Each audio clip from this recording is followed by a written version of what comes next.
The story begins not with the crime itself, but with a remarkable woman whose passion for beauty would create both a cultural treasure and an irresistible target for the greatest art thieves in history. Isabella Stewart Gardner was born on April 14, 1840, into a world where women of her social standing were expected to be decorative rather than decisive. But Isabella was different from the beginning, possessed of what one contemporary described as an energetic intellectual curiosity, a love of travel, and most importantly, money that would allow her to pursue her dreams on a scale few could imagine. Growing up in New York as Isabella Stewart, she was the daughter of a wealthy linen merchant who had made his fortune in the booming American economy of the mid-19th century. Her family's wealth afforded her the best education available to young women of her era, but Isabella always seemed to strain against the boundaries of what was considered appropriate for a lady of her station. She was brilliant, headstrong, and possessed of an aesthetic sense that would prove to be decades ahead of her time. When she married Jack Gardner, a prominent Boston businessman, in 1860, Isabella moved into the rarefied world of Boston's social elite. But even in this sophisticated environment, she stood out as an original. While other society wives concerned themselves with fashion and social calls, Isabella began developing what would become a lifelong obsession with art, culture, and the preservation of beauty for future generations. She was not content to simply acquire beautiful things. She wanted to understand them, to learn their histories, to appreciate the hands and minds that had created them centuries before. The transformation of Isabella Stewart Gardner from wealthy socialite to serious art collector began in earnest during the 1870s and 1880s. Inspired to join the Dante Society by Harvard's first art history professor, Charles Eliot Norton, she began collecting rare books and manuscripts in 1878 and began seriously collecting paintings in 1881. This was not casual acquisition driven by fashion or status. Isabella approached collecting with the systematic intensity of a scholar and the passionate dedication of a true believer in art's power to transform lives. Her travels across Europe and Asia were not the leisurely tours typical of wealthy Americans of her era. Instead, they were focused expeditions driven by her relentless quest for artistic treasures that spoke to her sophisticated eye. During the 1890s, Gardner began collecting works of art from around the world and planning her grand museum. Until her death in 1924, Gardner traveled throughout Europe and Asia meticulously collecting art to add to her collection. She would spend days in dusty auction houses, weeks in the studios of contemporary artists, and months negotiating with dealers who came to respect her knowledge as much as her financial resources. Isabella's collecting philosophy was revolutionary for its time. Rather than simply acquiring the most famous or expensive pieces available, she sought works that spoke to her personally, that would work together to create what she envisioned as a total aesthetic experience. Her collections also included sculptures, tapestries, furniture, and decorative arts, all carefully chosen to complement each other in ways that would surprise and delight visitors to her future museum. The idea for her museum began to take concrete shape in the 1890s, as Isabella realized that her collection had grown beyond what could be properly displayed in a private home. But this would not be just another institutional museum with sterile white walls and impersonal displays. In 1899, she began to build a gallery in the form of an imitation 15th-century Italian villa on Fenway Court in Boston. She took an active part in the design and even the construction of the building, in which she arranged her art according to her own vision of how art should be experienced. The museum was built in 1898 to 1901 by Isabella Stewart Gardner, 1840 to 1924, an American art collector, philanthropist, and patron of the arts in the style of a 15th-century Venetian palace. But to call it simply a building would be to miss the point entirely. Isabella was creating something that had never existed before, a palace of art that would feel like stepping into a Renaissance dream, where every room would tell a story and every corner would offer new discoveries. The construction process was as remarkable as the woman driving it. Isabella was not content to hire architects and step aside. She involved herself in every detail, from the placement of windows to ensure proper lighting for her paintings, to the selection of stones and tiles that would create the perfect backdrop for her treasures. She personally supervised the installation of each piece, sometimes moving paintings dozens of times until they found their perfect home within her carefully orchestrated symphony of beauty. When the Isabella Stewart Gardner Museum was opened to the public in 1903, she hosted concerts and gatherings there throughout the early 20th century, including performances by the popular operatic singer Nellie Melba and the contemporary dancer Ruth Street Dennis. The museum was not meant to be a mausoleum for dead art, but a living, breathing space where culture could flourish and new generations could discover the transformative power of great art. Isabella's will contain specific instructions that would prove both prophetic and tragic. She stipulated that nothing in her museum should ever be moved or changed, that her collection should remain exactly as she had arranged it for all time. Her personal items and vast private collection of notable artworks were ordered to be displayed after her death for visitors exactly as she left them. This seemingly simple directive would take on profound significance decades later, when empty frames would hang on the museum walls as stark reminders of what had been lost. Isabella Stewart Gardner suffered a stroke in 1919, but continued to receive guests in her museum for the next 5 years until her death in 1924. Even in her final years, weakened by illness, she remained devoted to her creation, greeting visitors and sharing her passion for the art that surrounded her. When she died, she left behind more than just a collection of beautiful objects. She had created a unique cultural institution that embodied her belief that art could elevate the human spirit and bring joy to all who encountered it. For more than 6 decades after Isabella's death, her museum operated exactly as she had envisioned. Visitors from around the world came to experience the magic she had created, to wander through rooms that felt more like the chambers of a Renaissance palace than the galleries of a traditional museum. The Gardner became known as one of the most extraordinary cultural institutions in America, a place where the boundaries between art and life, between past and present, seemed to dissolve in the presence of transcendent beauty. The museum's unique character made it beloved by artists, scholars, and casual visitors alike. Unlike the grand, intimidating spaces of many major museums, the Gardner felt intimate and personal. Visitors often described feeling as though they were guests in Isabella's home rather than tourists viewing exhibits.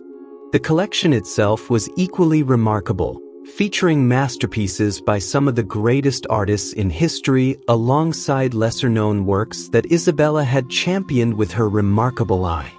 Among the treasures that graced the Gardner's walls were works that represented the pinnacle of human artistic achievement. There were Rembrandts that demonstrated the Dutch master's revolutionary understanding of light and shadow, paintings by Johannes Vermeer that captured light itself and seemed to glow from within, and works by other masters that had been carefully chosen by Isabella for their ability to speak across centuries to contemporary viewers. The museum's location in Boston's Back Bay, surrounded by the elegant Victorian architecture of the city's cultural district, made it a natural gathering place for intellectuals, artists, and anyone with a passion for beauty. The Gardner was more than just a repository for art. It was a living symbol of what one person with vision, passion, and resources could accomplish when driven by a genuine love of culture and a desire to share that love with the world. As the 1980s drew to a close, the Gardner Museum had established itself as one of the world's most remarkable cultural institutions. Its collection, while not as large as those of the Metropolitan Museum or the Louvre, was widely regarded as one of the most distinctive and carefully curated in existence. The museum's intimate scale and unique atmosphere attracted visitors who came not just to see famous paintings, but to experience the total aesthetic environment that Isabella Gardner had created. Security at the museum reflected both the times and the institution's unique character. Unlike the fortress-like protection that would become standard at major museums in later decades, the Gardner in 1990 relied on a relatively modest security system. There were motion detectors in the galleries, cameras in some areas, and a small staff of security guards who patrolled the building during the day and maintained a presence overnight. The museum's residential scale and intimate atmosphere had never seemed to require the kind of extensive security measures that protected larger, more obviously valuable collections. The night shift at the Gardner was typically staffed by 2 security guards who were responsible for monitoring the entire building through a combination of regular patrols and observation of security monitors. It was considered a relatively quiet assignment, suitable for students or others who didn't mind the solitary nature of overnight work in a building filled with priceless art. The guards were trained in basic security procedures, but the museum had never experienced any serious security incidents that would have suggested the need for more extensive protection. Rick Abath was 23 years old in March of 1990, a young man whose life revolved around music and the arts. Like many young people in Boston, he was drawn to the city's vibrant cultural scene, playing in local bands and immersing himself in the same kind of bohemian lifestyle that had attracted creative souls to Boston for generations. His job as a night security guard at the Gardner Museum was more than just a paycheck. It represented his connection to the world of art and culture that he genuinely loved. Rick had been working at the Gardner for about a year by the time March 1990 arrived, long enough to become familiar with the building's layout and rhythms, but not so long that the wonder of being surrounded by such incredible art had worn off. He often spoke to friends about how much he enjoyed his work, about the privilege of being alone with masterpieces in the quiet hours when the museum was closed to the public. For someone with his artistic sensibilities, there was something almost magical about walking through galleries filled with works by Rembrandt and Vermeer, about being the guardian of treasures that had survived for centuries. Randy Heston was Rick's partner on the night of March 17th to 18th, 1990, but he was new to the job, working only his first shift at the Gardner.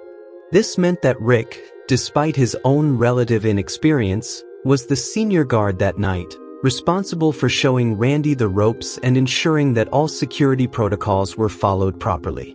Randy was eager to learn and took his responsibilities seriously, but he was still getting oriented to the museum's complex layout and unfamiliar with the specific procedures that governed overnight security operations. The evening began routinely enough. The museum had closed to the public earlier, and the day staff had completed their normal shutdown procedures before turning the building over to the overnight security team. Rick and Randy settled into what they expected would be a quiet night of routine patrols and monitoring, with perhaps some conversation to pass the long hours until dawn.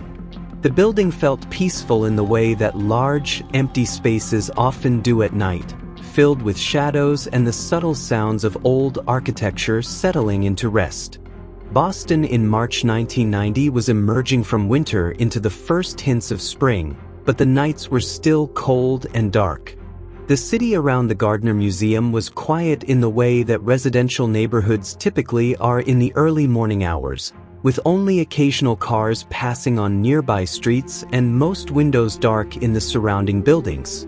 The museum itself sat like a small palace in the midst of this urban quietude, its treasures sleeping safely behind walls that had protected them for nearly 90 years. As midnight passed and the early morning hours of March 18th began, Rick and Randy continued their routine duties, unaware that they were about to become unwilling participants in what would become the most notorious art crime in American history. The building around them held hundreds of millions of dollars worth of irreplaceable cultural treasures, but it also held something perhaps even more valuable: the trust that Isabella Stewart Gardner had placed in future generations to protect and preserve what she had spent her lifetime assembling. The thieves who would soon arrive at the Gardner Museum had clearly done their homework. The fact that they chose to approach the building during the early morning hours of a weekend, when the neighborhood would be at its quietest and response times from police might be longer, suggested careful planning. Their decision to pose as police officers was particularly cunning, as it would give them an air of authority that would make the security guards more likely to admit them and less likely to question their presence once inside. On March 18th of 1990, right after St. Patrick's Day festivities were winding down in Boston, subjects posing as Boston police officers rang the night bell for the Isabella Stewart Gardner Museum, claiming they were responding to a disturbance. The timing was significant. Boston's Irish-American community had been celebrating St. Patrick's Day with the enthusiasm that the city was famous for, and the early morning hours of March 18th would have found many people still recovering from the festivities.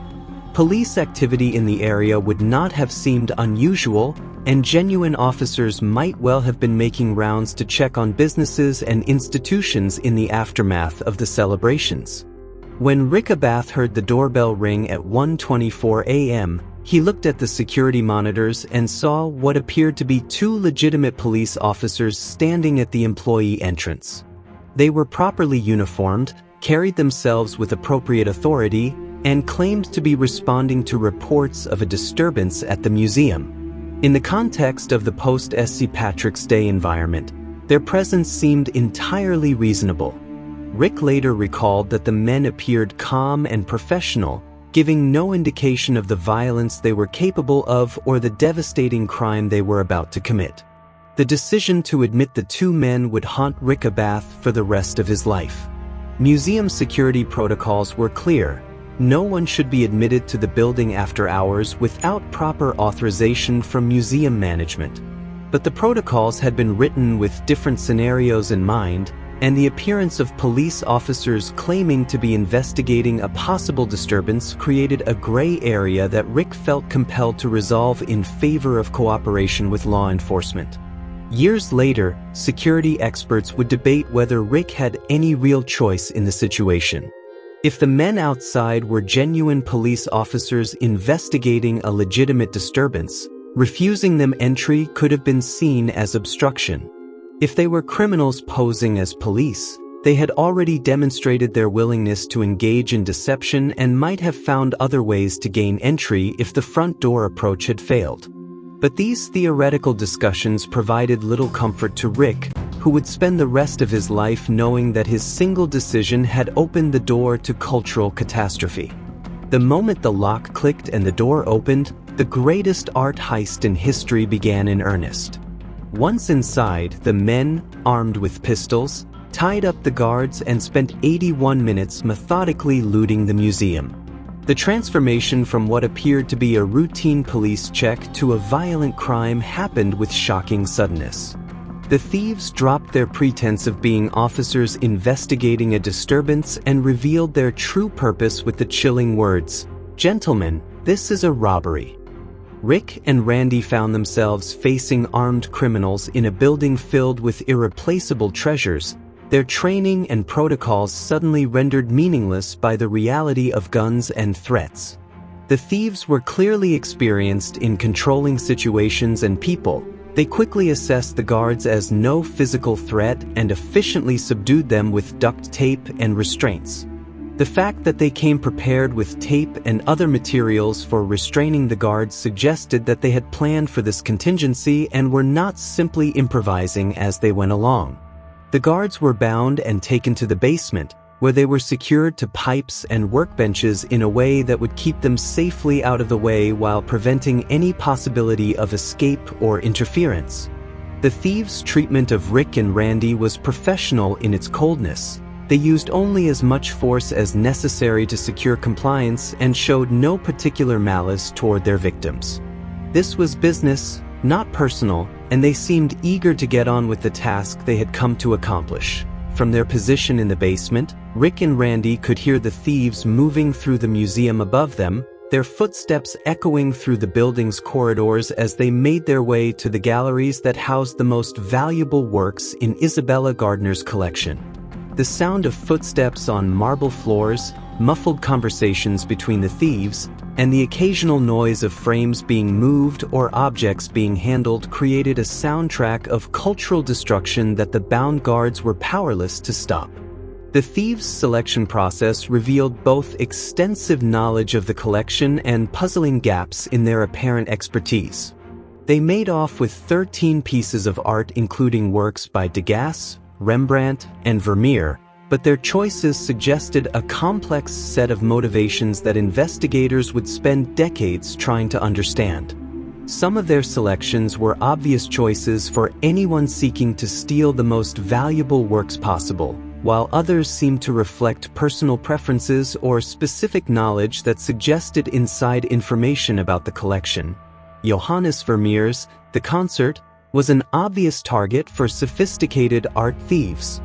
As one of only 34 paintings definitively attributed to the Dutch master, it was both extraordinarily valuable and immediately recognizable to anyone with knowledge of art history. Vermeer's works were so rare that each one was essentially priceless. The Concert had been painted around 1664 and showed the artist's signature mastery of light and domestic intimacy. The painting depicted three figures making music in a comfortable interior, rendered with the luminous quality that made Vermeer's work so beloved by collectors and scholars. The theft of The Concert represented more than just the loss of a valuable painting. It was the theft of a direct connection to the golden age of Dutch art, to a moment in history when artists like Vermeer were revolutionizing how humans understood the relationship between light, color, and emotion. Every person who would never have the chance to stand before this painting and experience its quiet magic became a victim of the crime, robbed of an encounter with genius that could never be replaced or replicated. Rembrandt's The Storm on the Sea of Galilee was the master's only known seascape, making it not just valuable but utterly irreplaceable in the history of art. Painted in 1633, it depicted the biblical scene of Christ calming the stormy waters, but Rembrandt had infused the religious narrative with his own revolutionary understanding of human emotion and natural drama.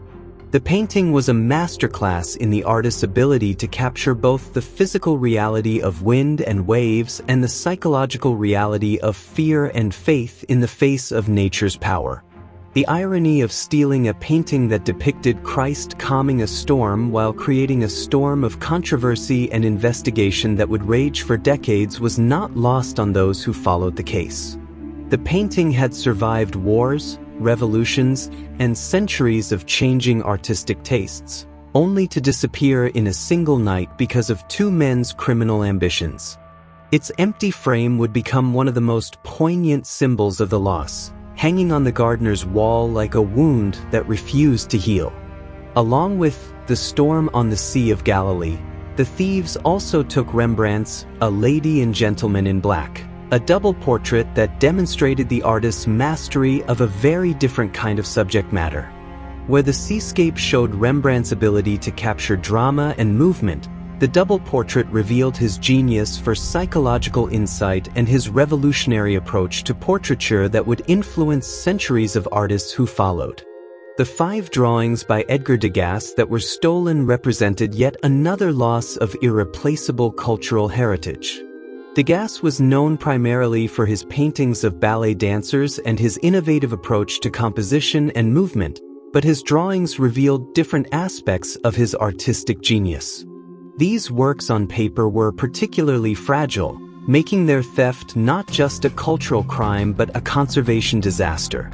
Paper-based artworks require specific environmental conditions to survive, and their unknown fate in the hands of criminals raised terrible questions about whether they could survive their ordeal even if they were eventually recovered. Edouard Manet's Chez Tortoni added yet another dimension to the stolen collection. This small painting depicted a figure in a Parisian cafe, embodying the sophisticated urban culture that Manet helped define in 19th-century French art. The work was part of the revolutionary movement that would eventually give birth to Impressionism, representing a moment when artists were beginning to paint the modern world with new eyes and new techniques. Its theft removed another irreplaceable link in the chain of artistic development that connected the old masters to the modern world. Perhaps most puzzling to investigators and art experts were some of the other items the thieves chose to take. A Napoleonic eagle finial, a Chinese bronze beaker from the Shang dynasty, and other decorative objects seemed to have relatively little value compared to some of the masterpieces they left behind. The thieves walked past paintings worth tens of millions of dollars to steal objects that, while historically significant, were worth far less on any conceivable black market. This strange selectivity became one of the enduring mysteries of the case. Were the thieves working from a specific shopping list provided by a client? Did they have inside knowledge that suggested these particular items would be easier to sell or transport? Or were they perhaps less knowledgeable about art than their successful selection of the most famous pieces seemed to suggest? The questions multiplied with each analysis of their choices, creating more puzzles than answers. The thieves' behavior during the 81 minutes they spent in the museum also raised intriguing questions. They seemed to know exactly where they were going and what they were looking for, suggesting extensive advanced scouting or inside information about the museum's layout. They disabled motion detectors in the areas where they worked, indicating familiarity with the security system. Yet they also spent time examining items they ultimately didn't take, suggesting either uncertainty about their targets or a selection process that involved more than simple predetermined choices. As dawn began to break over Boston on that March morning, the thieves gathered their stolen treasures and prepared to leave the museum. They had successfully executed what would be recognized as the largest property crime in U.S. history, with an estimated value of $200 million at the time and worth far more today. But they left behind more than just empty frames and traumatized guards. They had torn holes in the cultural fabric that Isabella Stewart Gardner had spent her lifetime weaving. The discovery of the crime came when other museum staff arrived for work later that morning and found Rick and Randy still bound in the basement.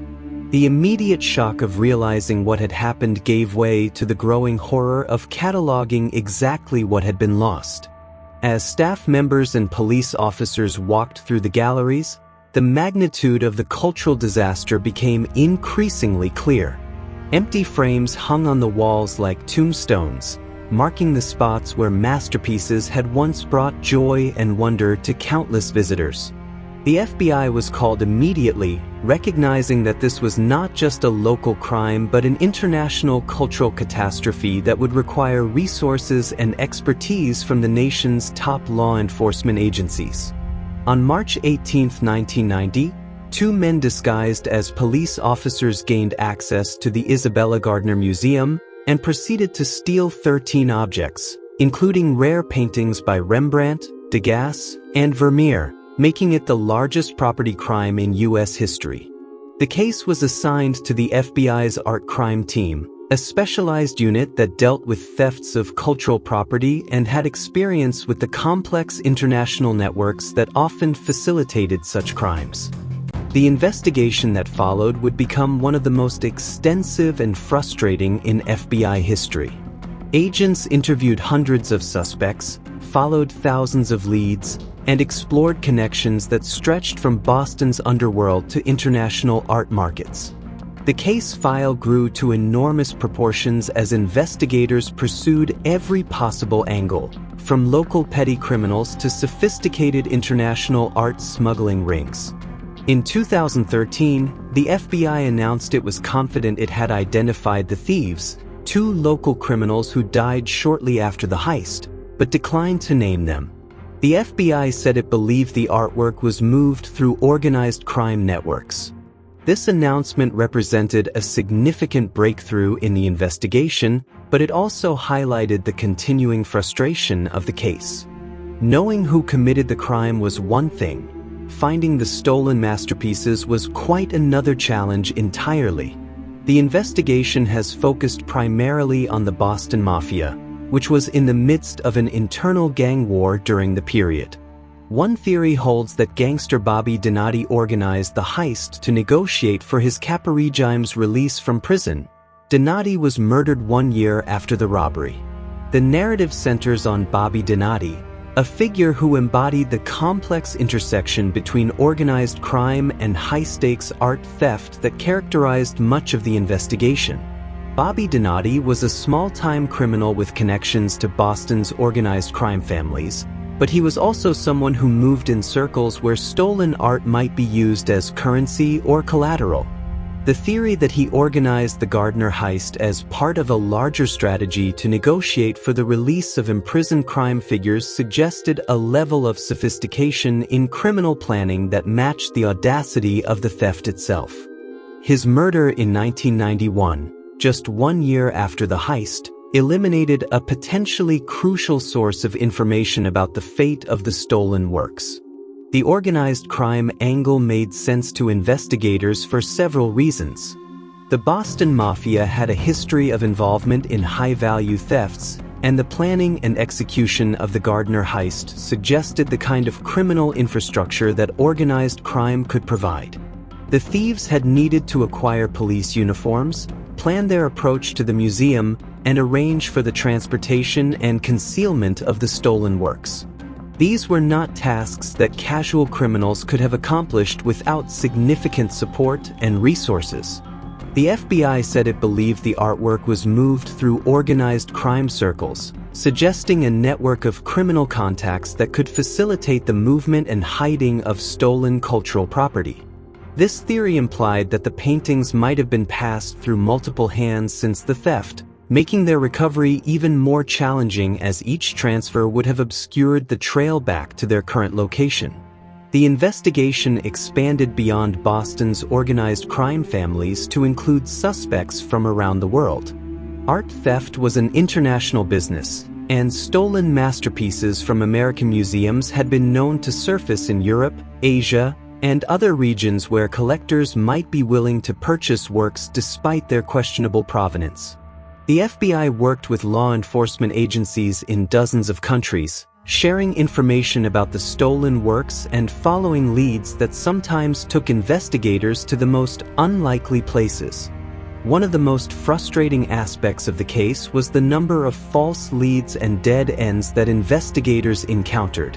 People claiming to have information about the stolen paintings emerged regularly, some seeking the reward money, others apparently motivated by a desire for attention or involvement in the famous case. Each claim had to be thoroughly investigated, consuming enormous resources and time while rarely producing any genuine progress toward recovering the missing works. The psychological impact of the heist extended far beyond the immediate victims. Rick Abath and Randy Heston found their lives forever changed by their experience, but they were not the only ones affected by the crime. Museum staff who had dedicated their careers to caring for Isabella Gardner's collection felt a profound sense of loss and failure. Visitors who had planned to see specific works in the collection found themselves confronting empty frames instead of masterpieces. Art lovers around the world felt that something precious had been stolen from all of humanity. The decision to leave the empty frames hanging in their original positions was both practical and symbolic. Following Isabella Stewart Gardner's specific instructions that nothing in her museum should ever be moved, museum officials left the empty frames as placeholders for the missing works. But they also served as powerful reminders of what had been lost and symbols of hope that the stolen masterpieces might someday return to their proper home. The museum security practices around the world were revolutionized in the wake of the Gardner heist. Institutions that had relied on minimal overnight protections suddenly invested millions of dollars in sophisticated alarm systems, motion detectors, and comprehensive surveillance networks. The art world learned harsh lessons about vulnerability and the need for constant vigilance in protecting cultural treasures. The Gardner heist became a case study in security schools and law enforcement training programs, analyzed for what it revealed about the methods and motivations of sophisticated art thieves. The insurance implications of the theft were complex and far-reaching. While the museum carried insurance on its collection, the policies could not begin to address the true cultural value of what had been lost. No amount of money could replace a Vermeer or a Rembrandt. These were unique works of art that represented irreplaceable contributions to human cultural heritage. The insurance payments helped the museum continue its operations and improve its security, but they could not heal the wound that the theft had inflicted on the collection itself. Despite a Netflix television series, a hit investigative podcast from the Globe and WBUR, and a $10 million reward promised by the FBI, the location of the stolen paintings themselves remains a mystery. The case has inspired countless books, documentaries, podcasts, and television programs, each exploring different aspects of the crime and offering new theories about what might have happened to the missing masterpieces. This media attention has kept the case in the public eye and generated thousands of tips and leads, but it has also created a mythology around the heist that sometimes obscures the facts with speculation and sensationalism. The reward offered for information leading to the recovery of the stolen works has grown over the years, reflecting both the increasing value of the missing pieces and the museum's desperate desire to bring them home. The current reward of $10 million represents one of the largest bounties ever offered for stolen property, but even this enormous sum has not been sufficient to generate the breakthrough that investigators and the museum so desperately seek. Rick Abatha's story became one of the most tragic aspects of the entire case. The young musician who had loved his job at the museum found himself forever associated with one of the greatest cultural crimes in history. Despite never being formally charged with any wrongdoing, he lived under a cloud of suspicion that followed him wherever he went. Every documentary about the heist mentioned his name, every anniversary article rehashed his decision to open the door, every new development in the case brought fresh scrutiny of his actions that night. The weight of that burden was crushing for someone who had genuinely loved art and culture. Rick had to live with the knowledge that his single decision had opened the door to cultural catastrophe, that masterpieces he had admired during his quiet nights at the museum were gone forever because of his moment of trust or confusion or simple human error. The psychological toll of carrying that responsibility was evident to those who knew him, as he struggled with depression and the constant reminder of that terrible night. Richard "Rick" Abath died at 57 years old in 2024, never living to see the stolen paintings returned or to experience whatever vindication their recovery might have brought. His death closed one chapter of the Gardner story but also highlighted the human cost of the crime that went far beyond the monetary value of the stolen works. Rick's life had been defined by those 81 minutes in 1990, and he never escaped the shadow of that night when strangers had walked through the door he opened and stolen pieces of eternity itself. Randy Heston, the other guard on duty that night, also lived with the burden of the heist, though his experience was somewhat different from Rick's. As the newer employee who had been following Rick's lead, Randy bore less of the blame for the security breach, but he too was forever marked by his presence during one of the most notorious crimes in American history. The trauma of being bound and helpless while criminals looted the museum he was supposed to protect stayed with him long after that night, affecting his relationships, his career prospects, and his sense of self-worth. The investigation continued to evolve as new technologies and techniques became available to law enforcement. Advances in DNA analysis, digital forensics, and international cooperation opened new avenues for investigators to explore, but they also highlighted how much evidence might have been lost or contaminated in the early days of the investigation when such sophisticated methods were not available. The FBI periodically announced new developments or renewed appeals for information, but the core mystery remained unsolved. Historic footage connected to Gardner Museum burglary was released, with the FBI seeking public assistance in identifying an unauthorized visitor to the museum the night before the theft. This development suggested that the thieves might have conducted reconnaissance of the museum in the days immediately before the heist, but it also raised new questions about whether they had inside help or simply conducted very thorough advance planning. The international art market's response to the Gardner heist was complex and revealing. Legitimate dealers and auction houses became much more careful about verifying the provenance of works offered for sale, knowing that stolen masterpieces might surface years or even decades after their theft. But the underground market for stolen art continued to flourish, driven by collectors who were willing to purchase works despite knowing or suspecting their illegal origins. The case also highlighted the challenges of recovering stolen art in a global economy where cultural property could be moved quickly across international borders and hidden in private collections or storage facilities anywhere in the world. Law enforcement agencies developed new protocols for sharing information about stolen cultural property, but the sheer volume of art sales and the ease of international transportation made comprehensive monitoring virtually impossible. As the years passed and the investigation continued, the Gardner heist took on an almost mythological quality in the public imagination.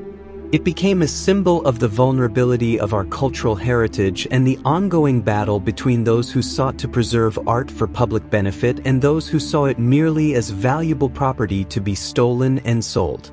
The empty frames in the Gardner Museum became pilgrimage sites for art lovers who came to pay their respects to what had been lost and to hope for what might someday be recovered. The heist also raised profound questions about the nature of art ownership and the responsibilities that come with being the custodian of cultural treasures. Isabella Stewart Gardner had created her museum as a gift to future generations, believing that great art should be accessible to all who could appreciate its beauty and significance. The theft violated not just the legal ownership of the stolen works, but the social contract that allows museums to serve as guardians of humanity's cultural heritage.